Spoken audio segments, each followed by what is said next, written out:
Today we're going to save a ton of money and change the AC clutch on this 2008 Nissan Rogue.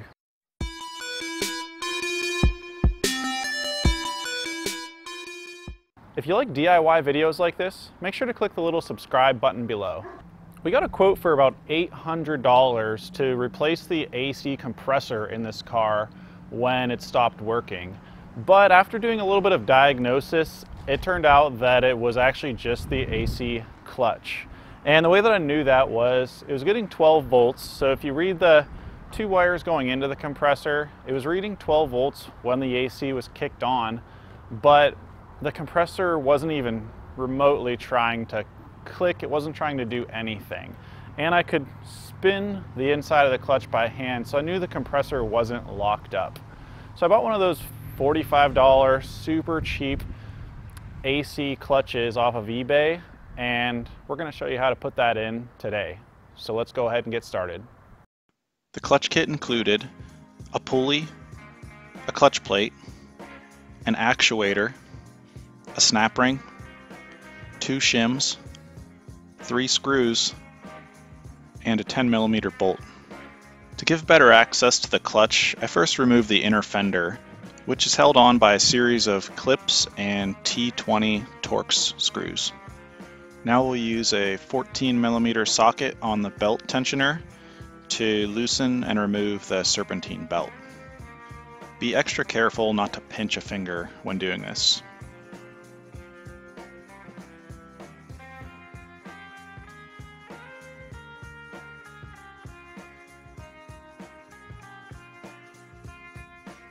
The clutch plate is held on by a 10mm bolt. I tried to remove this with a normal ratchet, but no matter how hard I held the clutch plate, it would just spin. So I reached for the Makita impact driver and just gave it, honestly, like a quarter throttle, and it popped right off. Just be careful not to give it too much throttle, or you might snap the bolt, which is going to be a bad day. Now with a little bit of wiggling, you can get the clutch plate off by hand.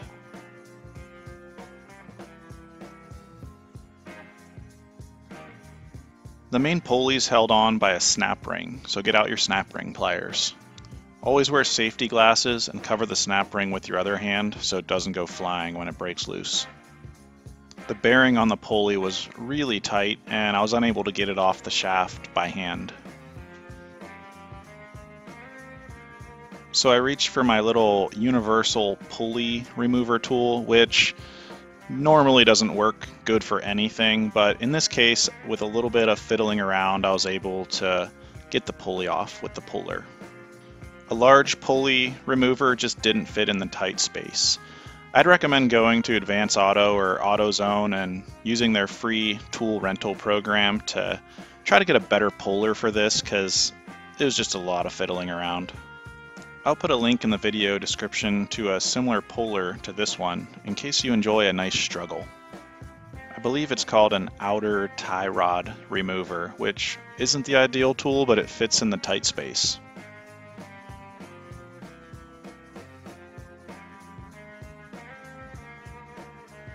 Phew, finally. Now you can see the magnetic actuator.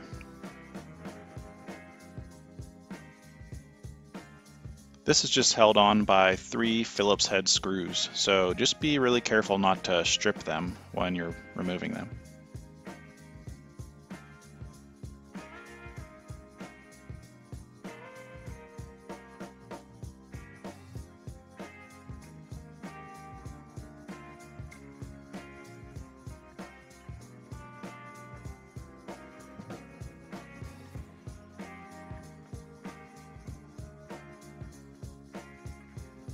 Follow the black and red wires to the 12-volt plug and unplug it.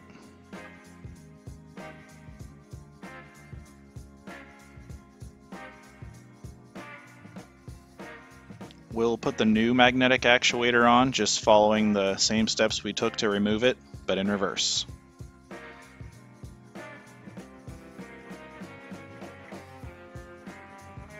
As always, be careful not to cross-thread any of the screws, because this is just soft aluminum.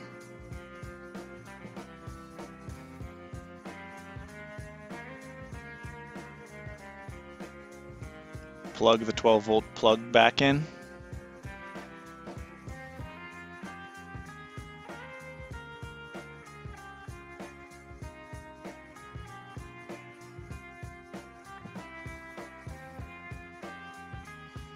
And grab your new pulley and bearing and get it started on the shaft. It's a pretty tight fit, so I had to give it a little tap with a small sledge and a wood block. Just make sure not to tap directly on the pulley and don't tap too hard because you don't want to damage your compressor. Once it's fully seated, you can go ahead and put the snap ring in. Just make sure that it seats all the way around, and once again, watch your eyes.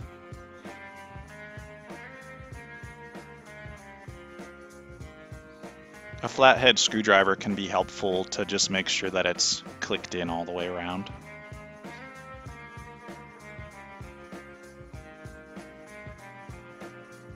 Now we need to install the shims into the clutch plate to give it the exact right spacing so it doesn't rub and it also engages nicely. I started by just adding the 2 shims that came with the kit.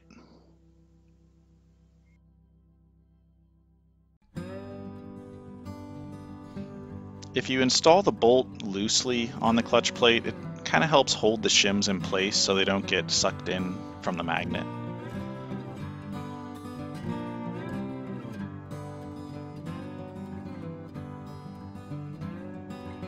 Using the 2 supplied shims, I found the clutch was dragging a little bit, which is not something you want. You want it to have a nice free rotation, but also a pretty tight gap, like I said, so it can actuate. So the amount of shims that I ended up using was all 3 of the factory shims plus 1 of the 2 shims provided in the kit. That gave just the right spacing. Your situation could be a little different though, so always try it out first.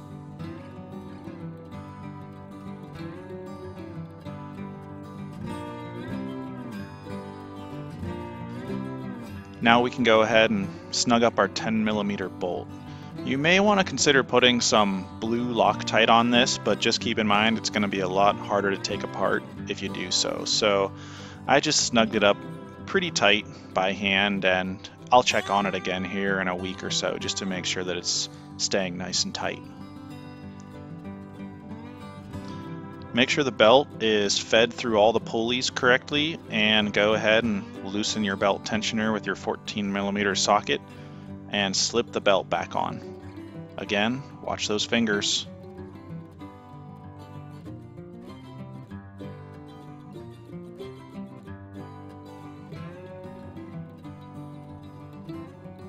Now we'll go ahead and start the car, and you see with the air conditioning off, the pulley is stationary. And with the AC on, it works just like it's supposed to.